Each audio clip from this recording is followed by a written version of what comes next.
Welcome to Regis Podcast, where we'll talk about the business of real estate and anything about real estate in general, the transactions part, the government policies, and all that.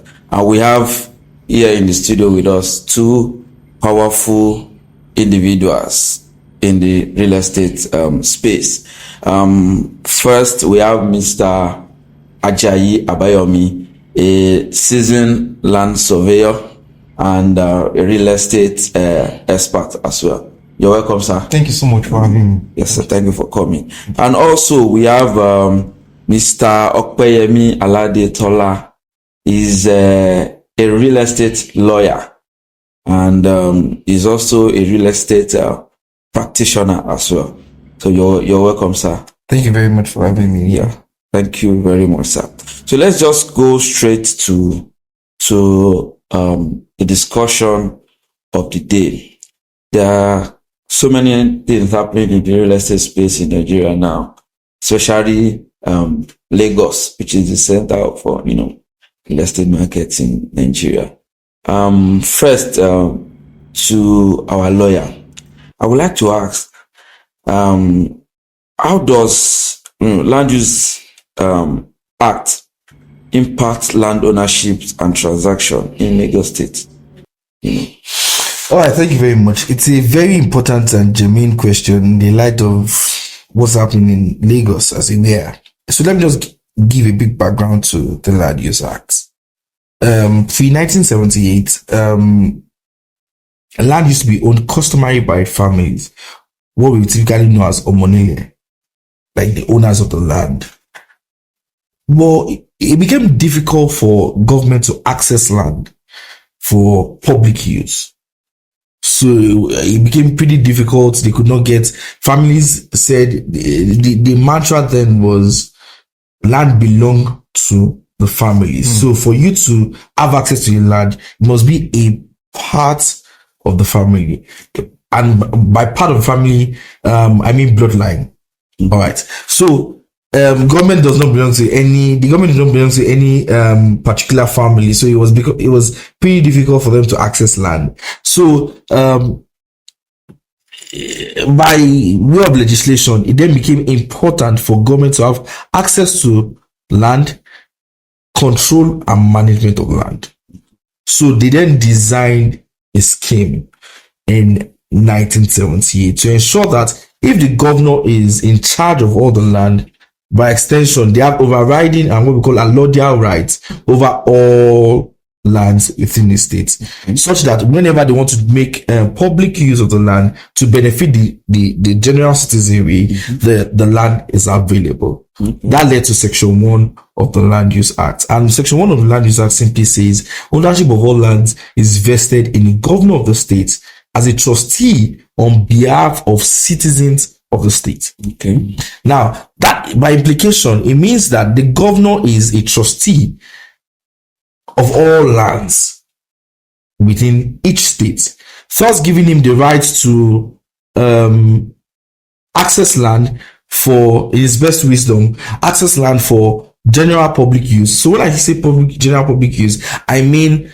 creating hospitals, for road use, for markets, for schools, for railroads and many other general amenities that will benefit every member of the state. Okay. So back to the question. So how does it affect transactions on those lands and all that? All right. So because the governor is in charge of all lands, the status quo right now is such that the governor as it were did not deny the right of customary landowners to land. Because if you look at a relevant section of the Land Use Act, and if you in tandem with the provision of the Constitution, precisely Section 43, it says every Nigerian shall have a right to own property within Nigeria. Of course, with its relevant derogations. Now, what it simply means is that families do not have the rights they used to have before the Land Use Act. So right now, they have possessory rights. They can use the land until the government then deems it fit that, well, we need this land, right, for overriding interest. So as we speak right now, the way land transactions can go is that you buy land from the family, but before you buy land, you must be sure that the government does not have any public interest on the land. Now, when we say public interest, we have let me backtrack a little, because the government have become the has overriding interest of all the lands. There's a general acquisition on all lands, and that is such that it then becomes easy for governments to access any land, because there's a general acquisition by virtue of the Land Use Act. So there's nothing like freehold title anymore. Right? But what it then means is such that previously you own land in perpetuity, but that has been abolished technically, because the Land Use Act says you have 99 years maximumly to own land. But then I'll get into that a lot more. So there's a general acquisition on all lands. The next stage is you need to then know if it is a committed acquisition. Now, what do I mean by committed acquisition? Now, that's where the surveyor would obviously come in to shed more light into what I'm mentioning. Now, the general acquisition says, okay, every land is still subject to the overriding interest of the government. But in the circumstance where they are not making use of it, it then becomes free. You can perfect your title. Now, where it is still acquisition, there are what we call ratifiable acquisition and what we call committed acquisition. Now, the government can say, well, okay, that land, we don't really need it now. We don't need it. So if you come, you can ratify it. Right? But if there's what we call a scheme, a government scheme, for example, in Abramadisha, there's something now, for example, Abramadisha itself is a scheme. Lekki scheme too is a scheme. So the government can decide that, okay, this area I want to make it for mass housing. That's a scheme. Or want to build a police station. That's a scheme. Want to build this was supposed for security reasons. Want to have a military barracks. That's a scheme, right? So if the land falls under committed acquisition, definitely you cannot ratify. So when the land user creates an interplay so that both the family and the government can relate where it comes to land. The family is supposed to then say, oh, no, introduce a surveyor to their land who will chart the land and tell them this, what we call the status of the land. Now, because the governments will never, except they share with you what they call the master plan, right? And they don't do that every other time. But when there's a master plan, you can then know the areas that have been highlighted for public interest, right? So, but in some cases where they do not, you have to introduce your bring in your surveyor that charts the land, bring the chart reports, and then you can then see, okay, this land is just a general acquisition, you can buy it, or this land is a gazetted land, you can buy it. I'm still going to get down to the different kind of titles, but just to answer your question, lastly, is that when you say a land is under acquisition, what does it mean? Families typically may not understand this dichotomy, right? On the one hand, they have possessory rights.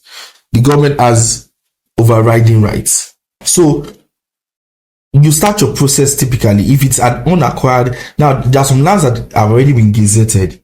Now it means that the government has already released that land back to the family, that they can do whatever they deem fit to with the land. You can buy that land and then perfect your title upward to governor's consent. All right. Now, there's difference between gazette and CFO. I'm sure I'll highlight that probably in another series or much later. So you start your process by buying the land from the family, and then you perfect your title with the government. Now, the reason is that for administrative sake and to ensure and prevent incidents of fraud, The government just wants to be sure that everybody that buys land has a record also with the government. So that for future transaction, the next person can easily chart the land and it will reflect the history of the land, who owns the land, and how the land became passed on from one party to the other. Lastly, you need to also mention a note that if a land is committed, it's a no-no altogether. Just forget about the land. Okay. I'm sure the Soviet would introduce more reasons why it's a no-no. Okay. Thank you very much, sir. To our surveyor, there are so many things going on on land transaction these days. Like you said, some acquisitions, some are the. So I want to ask, what is the importance of conducting a survey before buying or selling a land or a property generally? Okay, so coming to importance of conducting a survey before buying land is, the importance is actually very broad. So it's very broad, and I'll take them in bits. So I'll take them in bits. So the first is with survey plan. Even if you want to take loans in bank now without a survey, then no bank in Nigeria will be willing to give a loan.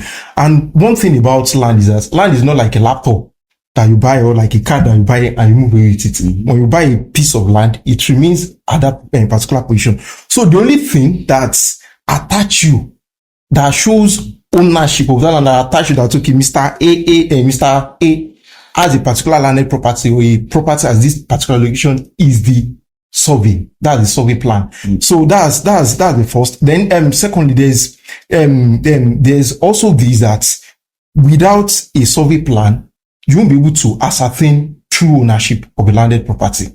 Because, for instance, now I want to get a landed property from you. The only proof I have that shows a confirmation, that's like the start. The first thing I will ask is that, okay, where is the survey plan? Which is the only proof that I have that, okay, this also person that wants to sell a land to me, okay, has a property at this particular location with this also parameter. So that parameter is just like a more professional term. That's the coordinate, the X and Y. Although in surveying world, we also use X, Y, Z, but just the parameter, the X and Y that attach to the land. So that's just also one of the importance of survey plan. And also in title, in the word of title processing, like Barrister was making mention of earlier. So the first door in title processing is survey plan. You want to process any document, you want to process any title, the first door you are going to open, the first door that needs to be knocked, that's when you are talking about the word of survey plan. Because without survey plan, there's no way you are going to locate the location, you are going to know the name, you are going to know the address. So that's just the importance. The major importance of having a survey plan on landed property. Okay. Then I also want to ask, recently there has been so many demolition in Lagos State, not just Lagos alone, other parts of Nigeria, other part of Nigeria. Are we going to say these people didn't conduct, search, or they are being misled, or what are the reasons why this demolition are taking place? Okay. So, okay. So I think you two comment on it after him. So the reasons for demolition, so there are various reasons, but I'll just take the highlights. So the first one is proper documentation. So there's a saying, there's something I believe in that if you don't have the money to perfect the title on that land you are buying, then you don't have the money for the land. Because if you buy a landed property now, and okay, after buying landed property, because a lot of investors also, they just believe that, okay, they just want to buy. And after they buy a landed property, a lot of people leave it for 10 years, 20 years. Even I've seen some people that left a landed property for 25 years, came back with a very old survey plan. That was when we were using NNO. So it's just like a datum system. So came out with the survey plan. I was trying to track out the land after like 25 years. So the first thing is proper documentation, because a lot of people, if you have a land with a proper document, even if there's going to be a need for demolition, there will definitely be compensation. So according to the land tenure system, just like Barrister was explaining about earlier. But a lot of people, we skip over this part. We're all just interested in, getting the landed property, acquiring it, buying it. So, and also going further, right away, a lot of people there's nobody that doesn't like water view. Everybody wants to wake up in the morning, see the ocean, wake up in the morning, ocean view. So everybody, but the challenge is that how many of the investors are keeping in check the rules, the regulations towards getting such property. Okay, for instance, now we're discussing about the setback that's from Admiralty Way down to T Junction. The Lagos State government said any property that falls within 94 meter, that's from the edge of the road inward, both sides, there will be demolition. And this has actually been in the base map. So it's not like something that's happened of recent or something recent. So it has been in the base map. But a lot of people, like due to negligence, and as Nigerians, a lot of people love to cut corner easily. So that's also one. And also building regulations. This one it's happened often that some people, or let me say developers, they will go ahead, or investors, they will collect building permits for 2-story building. And people will now go ahead, investors will go ahead, doubling it. They have approval for 2-story building. After the integrity check, everything has been done. It has been done. You have approval for 2-story building. You now build 4. You see some people, they will even be building skyscraper on it. So these are really majorly the major reasons for demolition. And also talk about the encroachment and some other things. So all these are what leads to demolition of land, of property rather. Okay, thank you very much. I'll just add something to what Leonard Sylvia said. Truth is, beyond just encroachment, a lot of people think because they have gotten CFO, right, they can do whatever they want to do with it. Now, first off, you need to know that once you have been granted a CFO, there are things called ground rent. There are things like, there are terms and conditions to which you are giving the CFO. You cannot abandon the land. Now, what happened in Abuja is crystal clear in that they gave them the land, like allocation, right? You're supposed to develop it within the time frame. Yeah. A lot of people just abandon the land and just want to, without even putting any kind of structure to show some level of development on the property. So you're already in breach of the CFO you got. So they can revoke it. And once they revoke it, they can demolish it. So the next thing is, lastly, you need to also understand that a lot of people get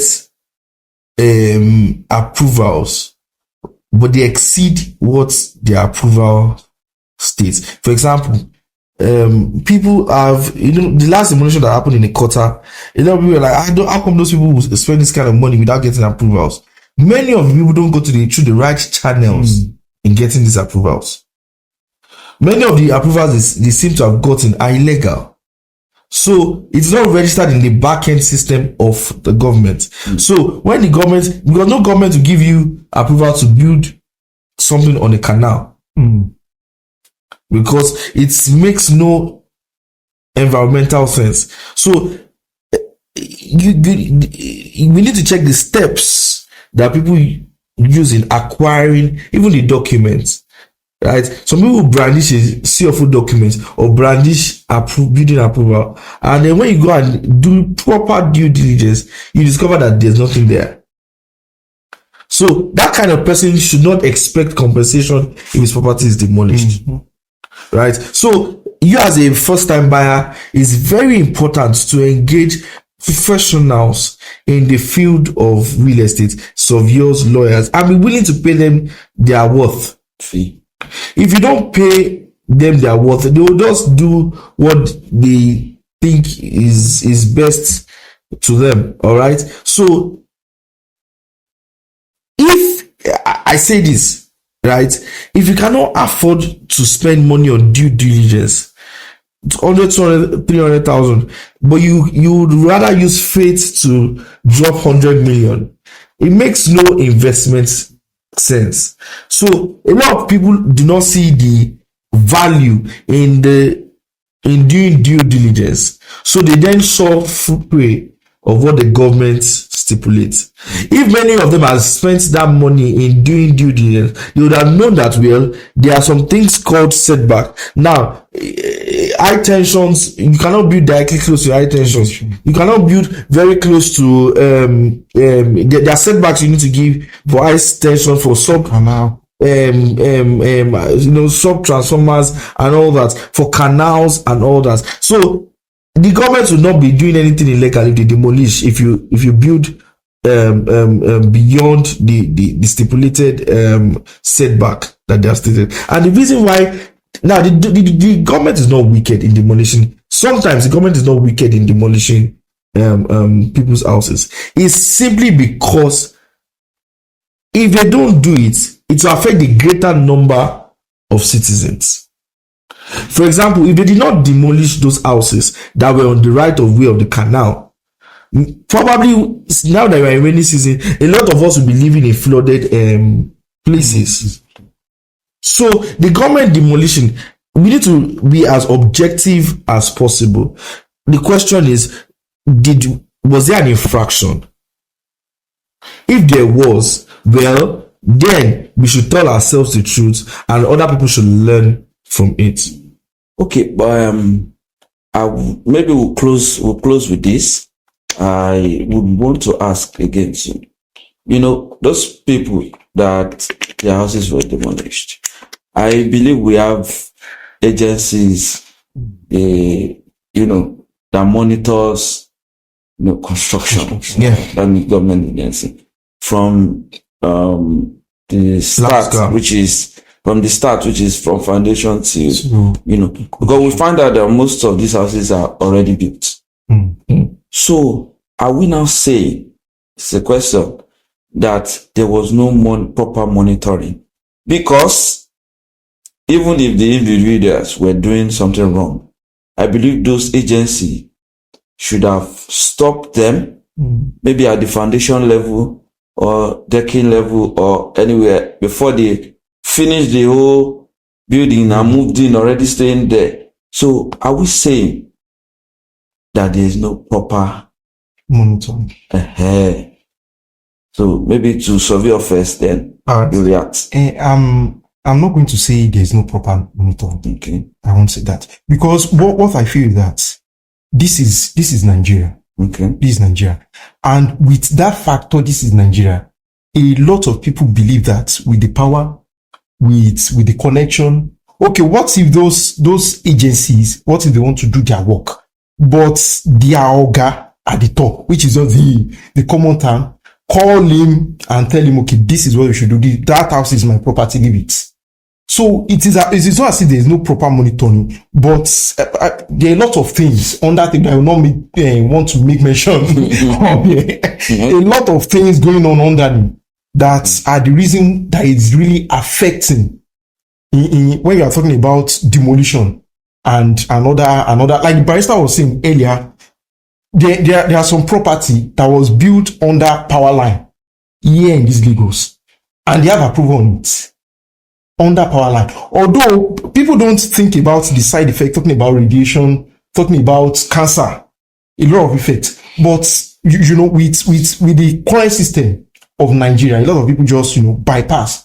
Like Barrister was trying to explain, even when those people are being in charge of monitoring, supervision, and when they want to do what they are meant to do. But because of the bypass, because of I know somebody knows somebody in power, these are the factors that really sets in, and you see somebody having approval for 2-story building thing, and will come out with document on it. So these are all the challenges. So Barrister, any comment? So I need you to understand that there are different roles of government. There's the educatory part, there's the enforcement, and typically you find correction. Now, the educatory part is to start mentioning of some sort, educating the developer and the public. Well, these are the setbacks. These are this. These are this. Many times when government agencies call for this kind of seminars and forums, how many people in the built space attend this forums and seminars? You realize that many times only a few people attend. So if it starts from the knowledge space, many people are not aware of what they should do. Right? Now, if they are not aware, they just do whatever they think they know best. Now, the other part is on the owners of the property. Many people don't want to use professionals in building. The professionals know, okay, well, sorry, we have to give XY setback, 3 meters, 3 meters, 18 meters, and the like, right? But instead of consulting professionals, they want to cut costs. They decide to go with unskilled labor. Oh, let me call this bricklayer. Let me just call this bricklayer. That bricklayer has been building houses. Let me bring him in. And you realize that bricklayer will not know anything about the necessary setbacks and regulations that they need to know about. So sometimes the owners of the property are to be blamed. The next thing is, now, you mentioned coming to site. Now, you realize that many properties already have notices stamped on them. Now, for some reasons, you are expected to come and see the government to either find a way around it. Many times, people just go to the government agencies, and once they see that you have already begun the process, they let you continue so that probably you will fix it and come back and give them reports. But many times you realize that the moment they are able to settle it there, they continue with the infraction. They may tell them demolish XYZ portion and come and give us the feedback. Go ahead and demolish and come back. But instead of demolishing, many people will still continue. And that's probably because they have collected money from clients. Probably have approval for 3 stories, and then they have told them you can only go 2 stories, and they have agreed with them in principle. They may probably even do some skeletal demolition. And when because I don't want to believe that the government is to be blamed. It's a symbiotic relationship. The government has their own role to play, of course, but you realize that many times the developers do not see the perspective, the safety perspective that the government is trying to introduce. That's why they always go ahead to run foul of whatever the law is, thinking that they can always settle it out of doing the right thing. So that's the enforcement. The enforcement that they go to sites, you realize that most properties actually have X marks on them, some kind of notice on them, some kind of at least embellishment of the government showing that they should come and do the needful. Then the last part is task force. Now, the government every responsible government has a duty to protect lives of citizens. So where they have realized that education is and awareness is not working, they realize that enforcement is not working, the last option is to demolish, which is task force. That's where they then go in dirty and then they demolish properties. And then you realize that they are still doing not because they want to punish, but it's just to ensure that lives and properties of others are secured. So we say something in law, when you must always think about the greater good of people. So if you have a minority and you have a majority, it's better to protect the majority over and above the minority. You can always compensate the minority later, but if it will affect the majority, you may not be able to compensate and fix every other person. So that's why you realize that they typically, look at the canals. Imagine they don't demolish those canals. The lives of about 22 million Nigerians or Lagosians is at stake. So demolishing maybe 20 or 50 houses to protect 20 million lives is a good bargain. I am just okay. You want to say something? Yes, yes. I want to add something to about talking about awareness. So some years, I think 3 to 4 years ago, Ogun State did something that I think it can be emulated. So talking about the 1.5 kilometer position, so probably that falls within that side. So as far back, I think 3 years ago, when you immediately after the toll gate, so they actually make a billboard that show the master plan of the 1.5. So this is like even citizens that okay, maybe you don't have access because a lot of how many people read newspaper these days. So they're able to easily maybe traveling, see it. It caught the attention of citizens. Okay, see it. Okay, do not. It was boldly written. Do not buy property at this also corridor. So I believe these are one of the major means in which the citizen can be properly can come into proper awareness of when you're talking about reasons for demolition. It's something they can even do all these billboard around Lekki. They can do something of such. So I think you mentioned education aspect. Yeah. So I feel government has a lot to do regarding information and informing the citizen, especially this construction industry or real estate industry that we have. They need to, especially Lagos is even porous. A lot of us want to cut corner. Yeah. But at the same time too, government need to be strict on this enforcement, because I can't start my building from foundation and get it up to a habitable stage and you just come and demolish it. And like you also mentioned too, employing the services of professionals. A lot of homeowners in Nigeria don't really want to pay for those services. In fact, before even going ahead to buy those properties, you should call on this land surveyor to check if that place is even okay before you put your money down. So I believe we've had an interesting discussion, and more of this would come, and this is also an avenue as well to inform the general public too on what to do. I think maybe our next episode we need to break it down step by steps before acquisition, before you acquire a piece of estate. You need things you need to do first, the professionals you need at that stage, and even after acquisition, the professionals you still need, going forward. Yes, going forward. So I think that will make sense. So next episode, we'll try and clear that. And lastly, I want to say a very big thank you to our surveyor for your time, and our able lawyer too. Thank you for your time, and stay tuned for our next episode.